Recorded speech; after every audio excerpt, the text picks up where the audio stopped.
ये जो सरकार बनी थी बीजेपी और जेजेपी की, ये लोगों के हितों में काम करने के लिए नहीं बनी थी।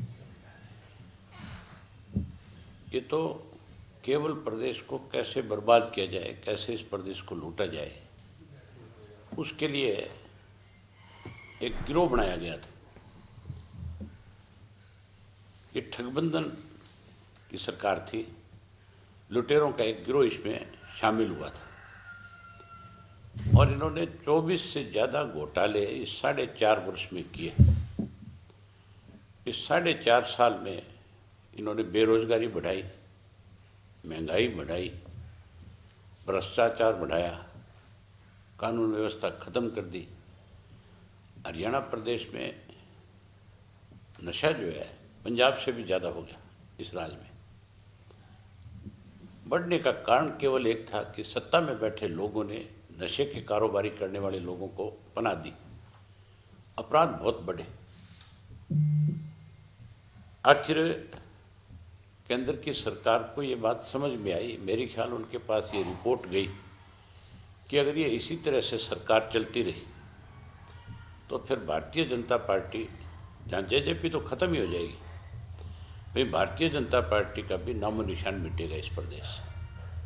आज प्रदेश में लोगों ने एक फैसला कर रखा है कि हम लोकसभा और विधानसभा दोनों में इनको सबक सिखाने का काम करेंगे। इसलिए इन्होंने ये फैसला लेकर के चेहरे बदलने का काम किया है।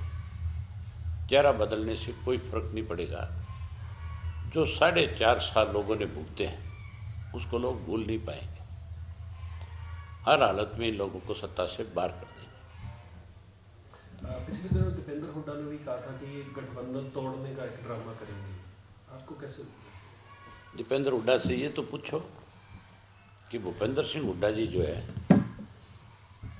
वो भारतीय जनता पार्टी को कौन सी ऑक्सीजन देना चाहते थे जो उनके खिलाफ नो कॉन्फिडेंस लेकर के आए थे, उसकी क्या जरूरत पड़ी थी?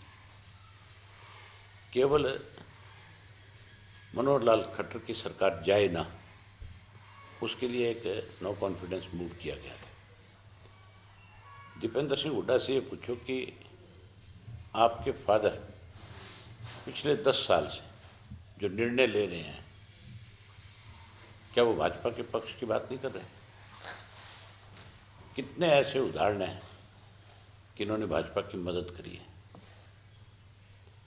आप सुभाष चंद्रा के राज्यसभा के चुनाव से लेकर के अब तक के जितने इनके फैसले हैं, सबको नज़दीक से जाकर के देखोगे तो आपको एहसास होगा कि बीजेपी से मिले हुए लोग हैं। दीपेंद्र हुड्डा ने एक बयान और भी दिया है कि इंडियन नेशनल लोकदल पार्टी तो वोट काटने के लिए चुनाव में आएगी। उससे ये पूछने वाला हो, इंडियन नेशनल लोकदल पार्टी ने लंबे समय तक इस प्रदेश में सत्ता में रहे।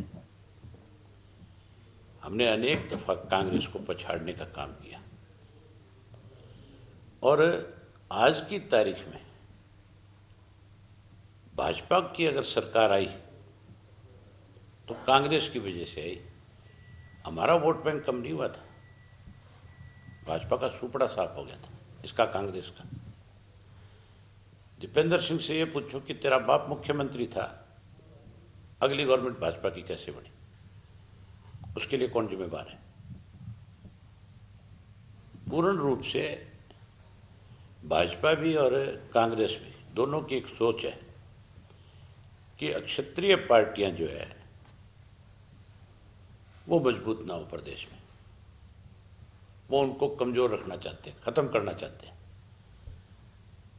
और दीपेंद्र सिंह हुड्डा और भूपेंद्र सिंह हुड्डा की तो सोच ही एक है कि हमें फिर इस प्रदेश को लूटने के लिए एक बार लोग किसी तरह से सत्ता में ले आए। लोगों ने 10 साल इनका राज देखा है, 10 साल में जो इन्होंने किया है उसको भी लोग नहीं भूल पाए।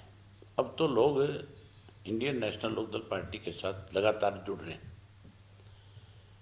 और मुझे पूरा विश्वास है कि विधानसभा का चुनाव आएगा, उसमें नतीजे बहुत चौंकाने वाले होंगे। इंडियन नेशनल लोकदल पार्टी सत्ता में आएगी। ऐसे चुनाव घोषणा होगी, हम उसके साथ साथ अपने उम्मीदवार घोषित करेंगे। हमारी एक 5 मेंबर की कमेटी है जो हर लोकसभा क्षेत्र में जाकर के लोगों से मिल रहे हैं, कार्यकर्ताओं से मिल रहे हैं, वहाँ नाम लिए जा रहे हैं कौन कौन लोकसभा का चुनाव लड़ने के इच्छुक लोग हैं।